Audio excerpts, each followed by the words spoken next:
सभी डीएलएड साथियों को नमस्कार। आप सभी का स्वागत है मेरे चैनल पर। और फ्रेंड्स, आज की इस वीडियो में हम डिस्कस करने वाले हैं UP DElEd third semester subject Sanskrit.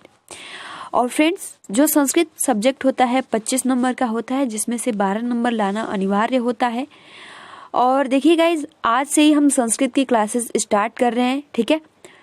So friends, चलिए स्टार्ट करते हैं। वीडियो को लाइक कर दीजिए और अपने फ्रेंड्स मित्रों को भी शेयर कर दीजिए। इसके पहले हमने शैक्षिक मूल्यांकन की क्लासेस स्टार्ट कर दी है, जिसकी 2 क्लासेस चली है। सो फ्रेंड्स, अगर अभी तक आपने वो वीडियोस नहीं देखे हैं तो डिस्क्रिप्शन बॉक्स में प्लेलिस्ट का लिंक मिल जाएगा, आप वहां से जाकर देख सकते हो। और देखिए गाइज, आज की इस वीडियो में हम, क्योंकि लेसन 1 जो है वो माहेश्वर सूत्र से रिलेटेड जानकारी दी गई है और बहुत ही अच्छे से डिस्कस करेंगे, ठीक है। देखिए क्या होता है ना कि जब आप माहेश्वर सूत्र देखते हो तो आप बहुत ज़्यादा डर जाते हो कि ये तो बहुत ही ज़्यादा टफ है, हम इसको याद कैसे करें। तो देखिए गाइस, इसको याद करने की मतलब या रटने की बिल्कुल भी ज़रूरत नहीं है। जब आप एक बार समझ जाएंगे तो आप बहुत ही आसानी के साथ उसका आंसर कर सकेंगे। और किस तरीके से क्वेश्चन पूछे जाते हैं, देखिए आप सभी के एग्जाम में ये नहीं कहेगा कि आप माहेश्वर सूत्र लिखिए, ठीक है। आप सभी को पता है कुल माहेश्वर सूत्र कितने हैं, तो 14 यानी 14 हैं। तो वो एग्जाम में ये नहीं पूछेगा कि आप पूरा, क्योंकि रटेंगे तो रटने से कोई फायदा नहीं है। पूछता ये है कि यहाँ पे जैसे कि आपका जो पहला या दूसरा पूछ देगा कि दूसरे माहेश्वर सूत्र में कौन कौन से वर्ड आते हैं।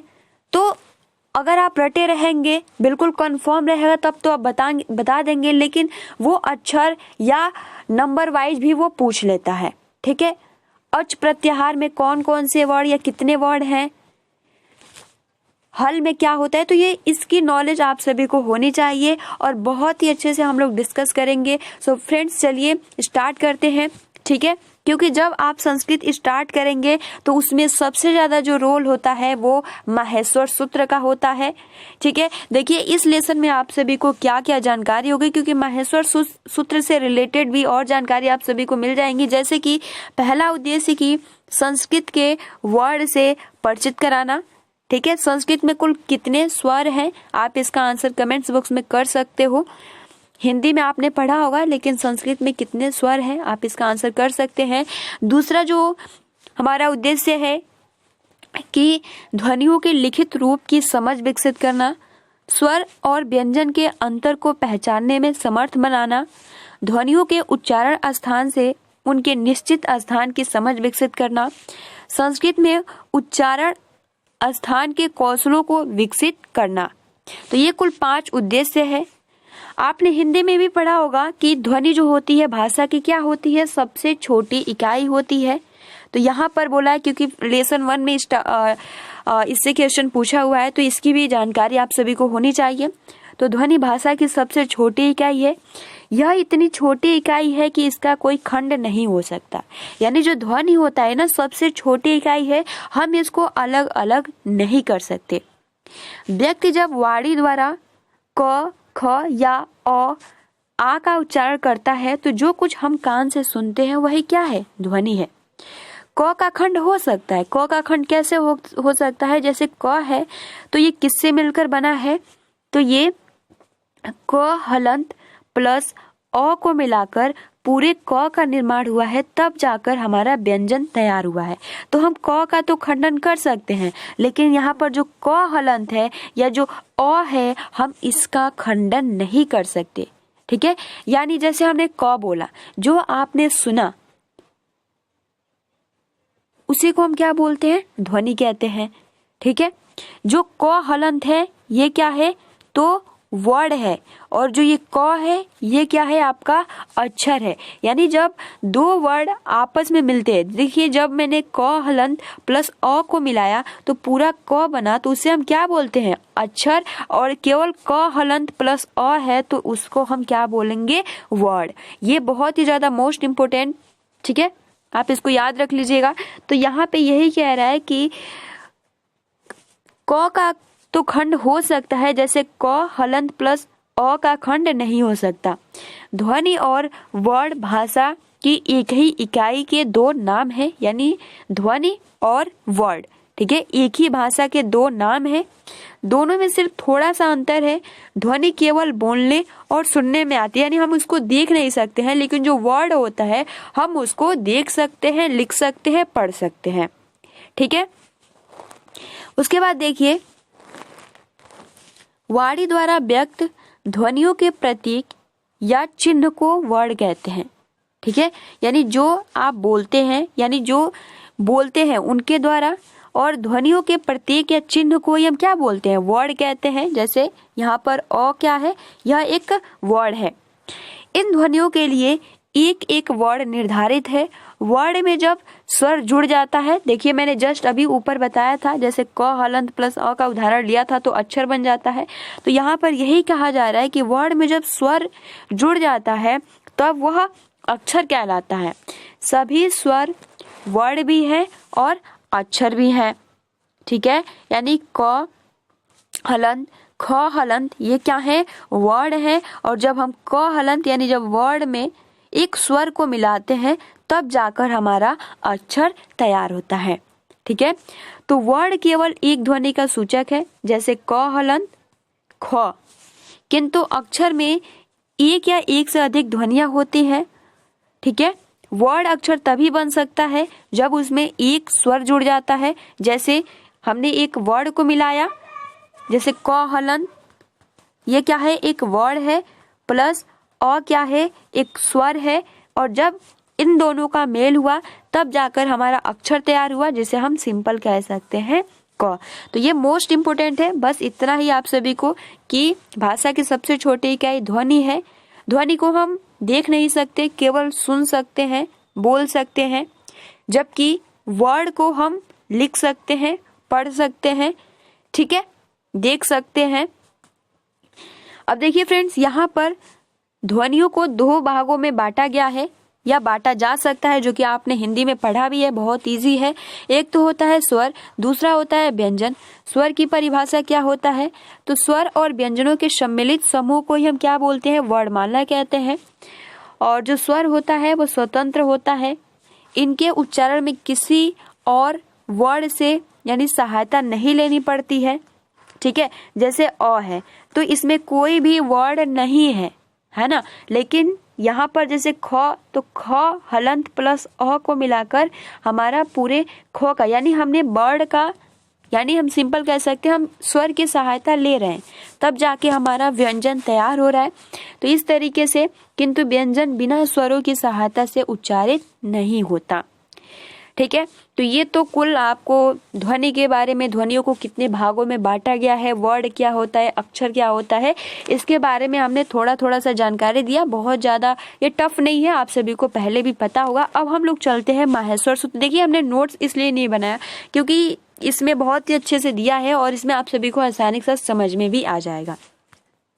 अब देखिए यहाँ से स्टार्ट हो रहा है, और माहेश्वर सूत्र जो कि आपने सुना भी होगा, माहेश्वर नाम से ही पता चलता है कि महेश के डमरू से निकले हैं ये कुल 14 सूत्र। ठीक है, जिसका पता किसने लगाया था, तो पाणिनि ने लगाया था। तो यहाँ पर चलिए हम लोग जानते हैं। यहाँ पर देख सकते हो कि आप यहाँ लिखा है कि संस्कृत में सबसे पहले लिखित रूप में पाणिनि द्वारा, ये भी क्वेश्चन आ सकता है कि सबसे पहले लिखित रूप में किसके द्वारा माहेश्वर सूत्र प्राप्त किए गए, तो आप इसका आंसर जरूर बताइएगा कि पाणिनि के द्वारा। ठीक है, अब चलिए अब हम लोग बढ़ते हैं यहाँ पर कि सबसे पहले आप एक बार हम लोग बोल लेते हैं। फ्रेंड्स यहाँ पर देखेंगे, यहाँ पे पहला जो है वो है अ ई उ ड़। ठीक है, दूसरा क्या है, री री क, तीसरा है ए औ अंग, उसके बाद देखिए चौथा है ए औ च। ठीक है, उसके बाद देखिए पांचवा जो है वो है व र ट। उसके बाद यहाँ पे देखिए पांचवा, उसके बाद देखिए छठा जो है वो है ल ड़। यहाँ पे देखिए जो 7वें नंबर पर होता है ना, यहाँ पे मिस प्रिंटिंग की वजह से छूट गया है, तो यहाँ पे 7वां जो होता है वो होता है य। ठीक है, य। उसके बाद जो होता है आपका म, अंग, ड़। ठीक है, एंड उसके बाद होता है आपका न और म हलंत होता है। ठीक है, 8वां जो है वो है झ ब य। 9वां जो होता है वो होता है घ ड ध स। 10वां जो होता है वो होता है ज ब ग ड द श। 11वां जो होता है वो होता है ख प छ ठ। ठीक है, उसके बाद देखिए य च ट त व। एंड उसके बाद देखेंगे तो यहाँ पे होगा क प य श स र। एंड यहाँ पे लास्ट है हल। अब देखिए फ्रेंड्स, यहाँ पर बहुत ही ज्यादा लोग बोलते मतलब तेजी से पढ़ते हैं। अ ई उड़ल ऋ क ए औ ग ए ओ च है व ल र ल। तो इस तरीके से देखिए, आपको तेजी से पढ़ने की आवश्यकता बिल्कुल नहीं है, क्योंकि अगर आप बहुत ही ज्यादा जल्दी से पढ़ते हैं तो इससे कोई फायदा नहीं है। क्योंकि जो माहेश्वर सूत्र है, जो वर्ड है, जो स्वर है या जो व्यंजन है, इनको अलग अलग ही पढ़ना है। क्योंकि यहाँ पर आप देखेंगे ना तो एक में ऐड नहीं है, आपको पढ़ना है तो ऐसे ही पढ़ना है अ ई उ ड़। ठीक है, अब देखिए फ्रेंड्स, सबसे पहले ये जो होता है ना ड़ क हलंत, देख सकते हो ना सब में लास्ट में हलंत आया है, तो इसको हम क्या बोलते हैं? तो इसे हम इत संज्ञा बोलते हैं। ये बहुत ही ज्यादा महत्वपूर्ण है, आप अपने कॉपी में नोट कर लीजिएगा। कभी कभी ऐसा होता है ना कि एग्जाम में पूछ लेता है इत संज्ञा किसे कहते हैं, तो यहाँ पर जो माहेश्वर सूत्र का, या सिंपल कह सकते हैं जो जिसमें हलंत लगा है माहेश्वर सूत्र में, इसी को हम इत संज्ञा के नाम से जानते हैं। ठीक है, तो ये इसमें नहीं जोड़ा जाता है। अब देखिए फ्रेंड्स, यहाँ पर ये हम इसको यहाँ से और यहाँ तक, ठीक है, यानी पहले से लेकर चौथे माहेश्वर सूत्र तक हम इसको क्या बोलते हैं? अच कहते हैं। ठीक है, क्या बोलते हैं? अच कहते हैं। और अच में ही यानी जितने भी स्वर है वो आ जाते हैं। और स्वरों की संख्या कितनी है? तो स्वरों की संख्या है यहाँ पे 9। ठीक है, बहुत ही ज्यादा महत्वपूर्ण है। अब 9 कौन कौन से होते हैं? तो यहाँ पर देखिए अ ई उ री री ए औ ए ओ। हम इसको काउंट नहीं करते। क्यों नहीं काउंट करते? क्योंकि क्या है? तो यह एक इत संज्ञा है, यानी पहले से लेकर चौथे तक। दूसरा प्रश्न इस बार इस तरीके से भी पूछ सकता है कि माहेश्वर सूत्र में कौन कौन सी, यानी पहले से लेकर चौथे तक क्या स्वर आता है, या व्यंजन आता है, या अंतस्थ व्यंजन आता है, या नासिका वर्ड आते हैं। सो फ्रेंड्स, आपको ये याद रख, क्योंकि ये टेट में ऐसे क्वेश्चन पूछे गए हैं, इसलिए मैं बता दे रही हूँ। सो यहाँ पर आपका क्या हो जाएगा, यानी पहला, दूसरा, तीसरा, चौथा, ये जो माहेश्वर सूत्र होता है ये क्या होता है? अच, यानी स्वर होता है। और संस्कृत में स्वरों की संख्या जो है 9। काउंट करिए, ये 4 हो गया, ये 8 हो गया, और एक 9 हो गया। यानी अ ई उ रील री ए औ ए औ। अब देखिए फ्रेंड्स, याद करने में बिल्कुल भी कठिनाई नहीं हुई होगी। आपको स्वर हिंदी में भी याद है ना? बस आपको ये याद रखना है, पहला, दूसरा, तीसरा, चौथा, ये क्या है? आपका अच प्रत्याहार है, जिसमें स्वर आ जाते हैं। ठीक है, तो एक बार देख लीजिए अ ई उ। ठीक है, इसको हम नहीं बोलते हैं, बस आप याद कर सकते हो, याद करने में आसानी हो इसलिए इत संज्ञा को लिया जाता है। अ ई उ ड़ रील ऋ क ए औ, जिसे हम अंगा कहते हैं। ठीक है, और ए औ च। तो ये क्या है? अच प्रत्याहार, जिसे हम स्वर कहते हैं। और ये जितने भी होते हैं ये इत संज्ञा होते हैं। अब देखिए फ्रेंड्स, यहां से स्टार्ट हो रहा है, जिसमें यही दो आप देखिए, 5वां और 6ठा। ठीक है, यहां पे हम लिख दे रहे हैं। ठीक है, तो ये आपका 5वां है और 6ठा, यानी पहला, दूसरा, चौथा, ये क्या है? अच प्रत्याहार, जिसमें स्वर आ जाते हैं, जिसमें अ ई उ ड़ ऋ ऋ क ए औ। ठीक है, और ए औ। अब यहाँ पे देखेंगे तो क्योंकि ये ट और ड़, ये क्या है? इसको तो हमें याद ही नहीं करना है ना? ये क्या है? इत संज्ञा है। क्या है? इत संज्ञा है। अब इस ह को हटा दीजिए और यहाँ से देखिए य व र ल। क्या आपको नजर आ रहा है, या आपने पहले भी हिंदी में याद किया होगा, य र ल व या य व रल, य व रल या य र ल व।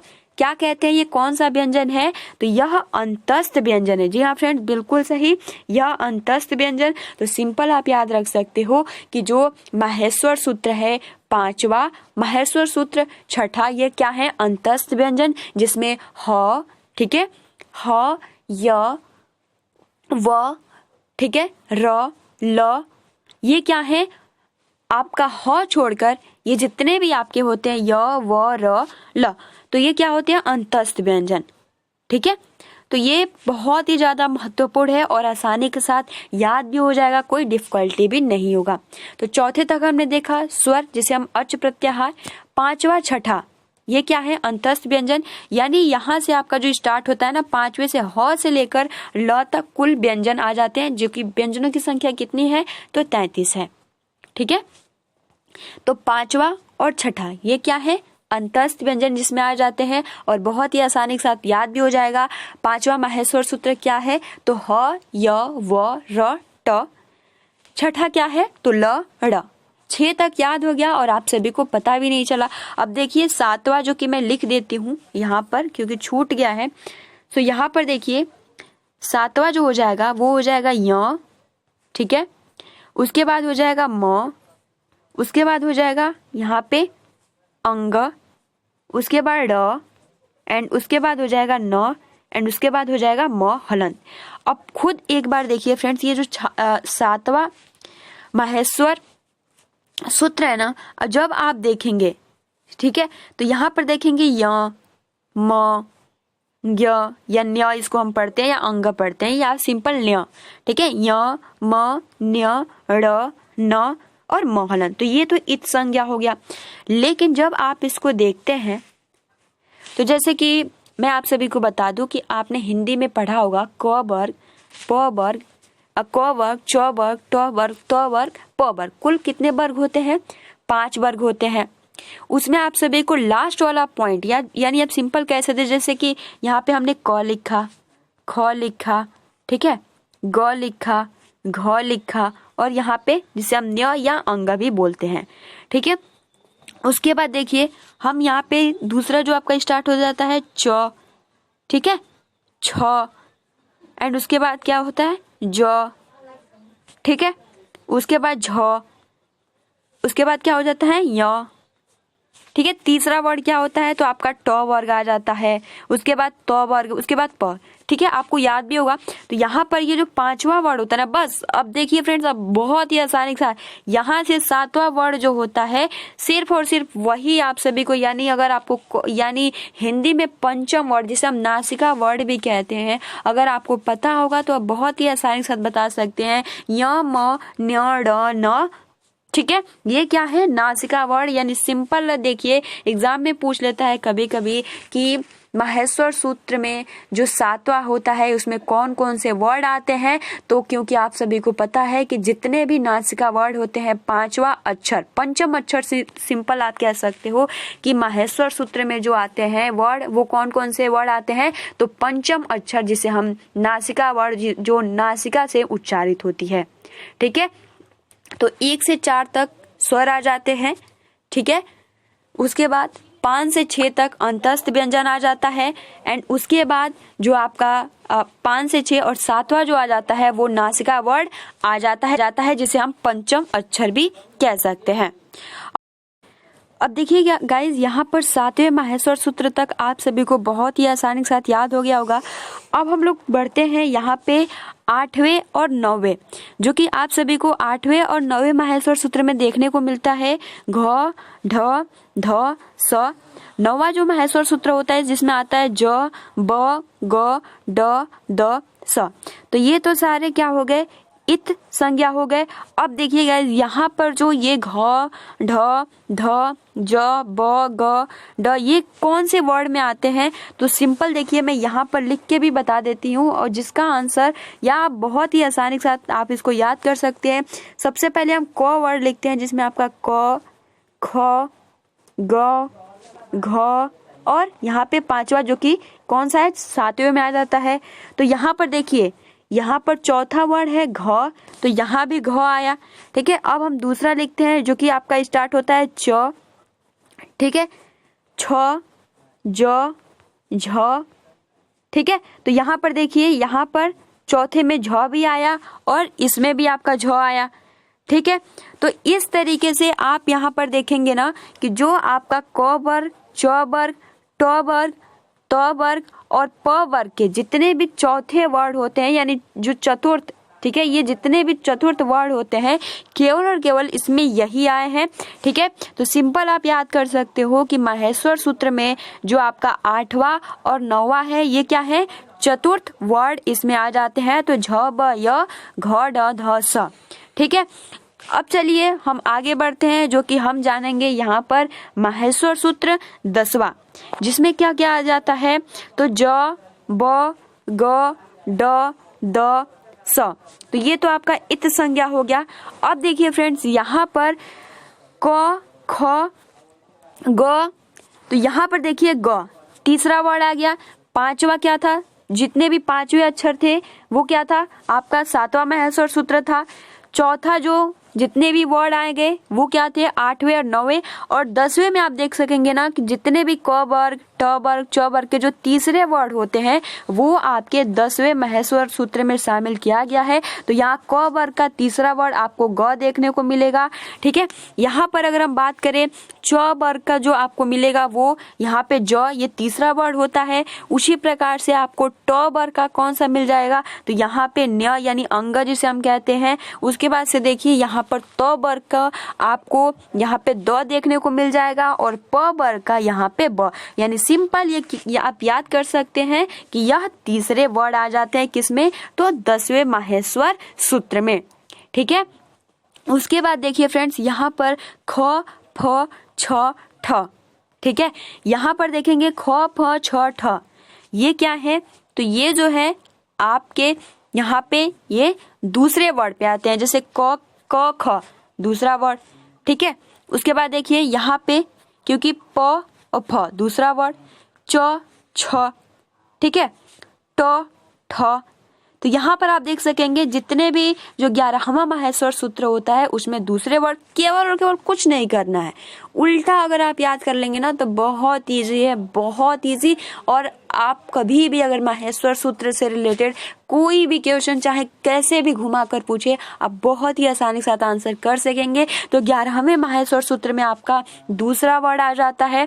ठीक है, और यहाँ पर देखिए य, च, ट, त। सो गाइज यहाँ पर देखिए च, ट, त और यह भी क्या स्टार्टिंग से, जैसे व, य, र, ल, व। यानी यहाँ पर देखेंगे कि प्रथम अक्षर जो है वहीं से स्टार्ट हुआ। यानी 11वें माहेश्वर सूत्र में दूसरा वर्ड और तीसरे वर्ड को शामिल किया गया, जिसमें ख, फ, छ, ठ, य, च, ट, त और व क्या है, इत संज्ञा है। अब देखिए फ्रेंड्स, आपका जो यहाँ पे जो 12 नंबर देखने को मिल रहा है ना, ये क्या है, क, प, य। यानी क्योंकि यहाँ पे शेष रह गया है ना, तो क, प, य यह भी प्रथम यानी प्रथम वर्ड पे ही आते हैं।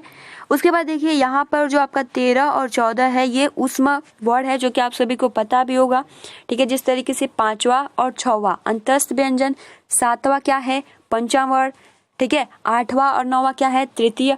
10वां क्या है, 8वां और 9वां क्या है, चतुर्थ। ठीक है, 10वां क्या है आपका तृतीय। उसके बाद 11वां क्या है, तो दूसरा। ठीक है, जिसमें आपका दूसरा और पहला दोनों आ जाता है। 12वां क्या क्या हो जाता है, तो पहला ही वर्ड आ जाता है। और यहाँ पे 13 में क्या, 13वां और 14वां, जिसमें आपका उष्म वर्ड आ जाते हैं। तो इस तरीके से स, बड़ा वाला स, खटगोर वाला स, छोटा वाला स, र क्या है, इत संज्ञा है, ह, ल। सो फ्रेंड्स, यहाँ पे 2 बार ह क्योंकि पहले भी आया था और यहाँ भी ह है, तो हम 2 बार काउंट नहीं करते। तो यहाँ पर आप देखेंगे ना, ये जो है क्योंकि ये तो इत संज्ञा है और ये चारों क्या है, तो यह उष्म व्यंजन है। तो इस तरीके से आप सभी को याद रखना है और माहेश्वर सूत्र आपको बहुत ही आसानी के साथ याद हो जाएगा, जिसमें आपका पहले से लेकर चौथे तक जो हो जाता है स्वर आ जाते हैं। उसके बाद से 5वां, ठीक है, और यहाँ से आपको याद रखना है ह और ल, ये इसमें व्यंजन आते हैं। और ये भी याद रखना है पांचवा और छठा इसमें अंतस्थ व्यंजन, सातवां पंचम वर्ण आ जाते हैं, आठ। ठीक है, तो यहाँ पर हमने बहुत ही अच्छे से डिस्कस किया। और यहाँ पर देखिए क्या लिखा गया है, यद्यपि संस्कृत भाषा में हिंदी भाषा की वर्णमाला का ही प्रयोग होता है, कुछ भी अलग नहीं होता है, लेकिन वर्डों का जो क्रम होता है हिंदी की अपेक्षा भिन्न होता है। सो फ्रेंड, आज के इस वीडियो में हमने, क्योंकि जो आगे का ये चैप्टर है हम नेक्स्ट वीडियो में डिस्कस करेंगे, और जो भी आप सभी के सवाल रह जाते हैं या फिर अगर अच्छे से समझ में नहीं आए तो आप कमेंट्स बॉक्स में कमेंट्स करके बता सकते हैं। लेकिन हमने पूरा प्रयास किया कि आप सभी को आसानी के साथ याद हो जाए, क्योंकि देखिए जब आप उसको समझ लेंगे कि कौन कौन से हिंदी में आप सभी को याद है, ठीक है, और जब आप उसको समझ लेंगे कि चौथा वर्ड आता है, पांचवा वर्ड आता है, ठीक है, सातवां जो होता है पंचम वर्ड होता है, आठवां और नौवां जो होता है चतुर्थ वर्ड आ जाते हैं, ठीक है, तो आप बहुत ही आसानी के साथ कर सकेंगे। सो फ्रेंड्स, आज के लिए इतना ही। वीडियो को लाइक करें, शेयर करें। Thanks for watching, take care and best of luck.